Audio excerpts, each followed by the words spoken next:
Greetings all and welcome back to the channel. Thanks for taking the time to watch this video. When MSI released their Claw handheld console last year, I was quite interested to see what an Intel-based unit could do. Unfortunately, the performance was not better than AMD's Z1 Extreme in the likes of the Asus ROG Ally, and the response to it was a bit lackluster. MSI has now released a new version of the unit in the form of the Claw 8 AI and the Claw 7 AI. The 8 comes in at $899, so it's more expensive than the Ally X, but it has a few improvements on it.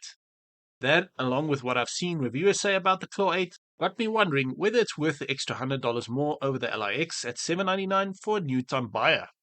So in this video, I'm going to be comparing the two and then do my best to answer that question. Please just remember that, as always, my findings are based on comprehensive research of hands-on reviews from multiple sources, rather than personal experience with the devices. So this is basically like a summary of what the top reviewers are saying, along with my research and opinion. You can check the description for links to my source material for more detail on these.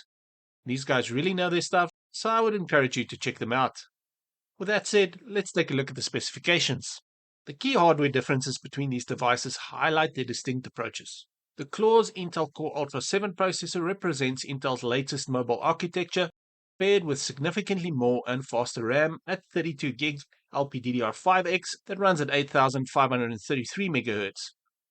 The Ally X has the tried but true AMD Z1 Extreme processor with 24 GB of DDR5 at a slightly slower 7500 MHz.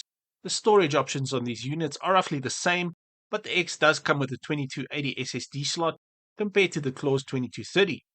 This basically means that you will have cheaper options if you want to upgrade your storage. The screen size difference is also quite noticeable, with the Claw offering a larger 8-inch 16:10 display versus the Ally X's 7-inch 16:9 screen. Both maintain the same 500 nits brightness and 120 Hz refresh rate with VRR support.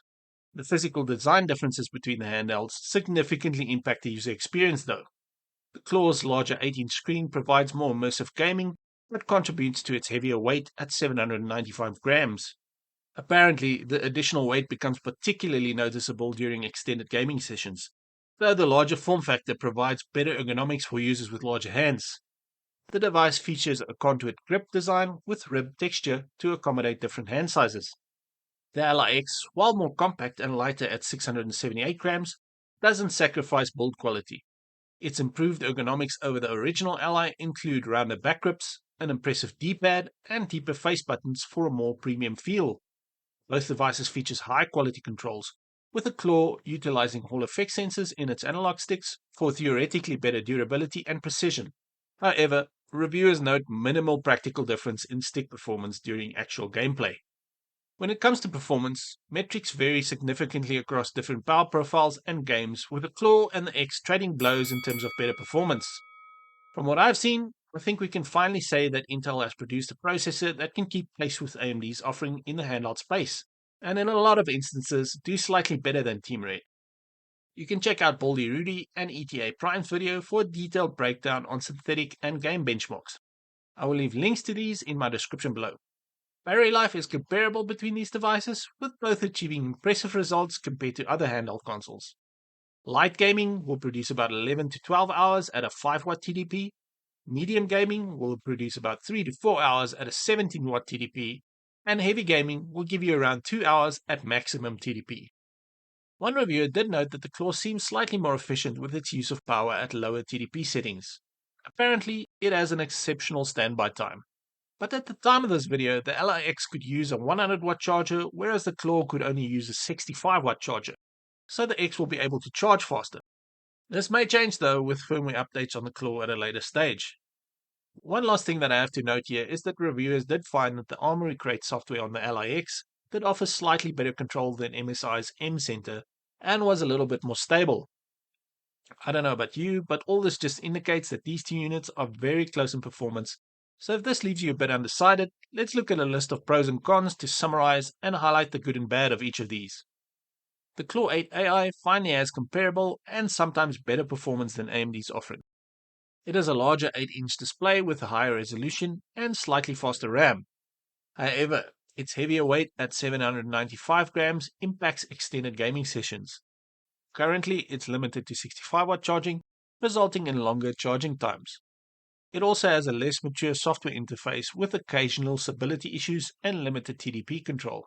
The ROG Ally X, on the other hand, has a more refined software experience with granular TDP control. It has a very good D-pad and trigger design for the likes of fighting games, and it supports faster 100-watt charging for quicker battery replenishment. On the downside, it has less impressive power management at lower TDP, and the small screen size may impact immersion for some users. So, the choice between these devices largely depends on individual priorities and use cases. The MSI Claw 8 AI offers notable performance and a larger screen size, but demands compromise in weight and charging speed, while the Asus ROG Ally X offers a slightly more refined, portable experience with faster charging capabilities. I must confess, I'm a bit biased here, as I have always been an AMD fanboy, but I do believe in giving credit where it's due, and Intel and MSI definitely deserve some in this case. Despite the noteworthy progress they have made though, I personally feel that the Ally X offers most of what the Claw 8 AI can do at a lower price point. The 18-inch screen on the Claw is desirable, but the Intel processor with its faster RAM does not produce a big enough gap in performance to make me want to pay $100 more for that larger screen. Unfortunately, in this case, MSI and Intel has not managed to sway my affinity for AMD and all they offer. The Claw 7 comes in at the same price as the Ally X, but with the same screen size and a smaller battery. So in that comparison, the Ally X would also win for me. But that's another video entirely. What do you think though? Has Intel and MSI managed to win your attention with their offering? Let me know in the comments below. If you want to purchase an Ally X, there are links in the description below. Unfortunately, the MSI Claw is only available for pre-order at the moment and should release sometime later this month. I will leave a link to their site as well, so you can book one if you're interested. If you want some more info on the Ally X, you can click on the links on screen now for my other videos on it. That's it for this one though. Have a nice day, and I will catch you in the next tech update.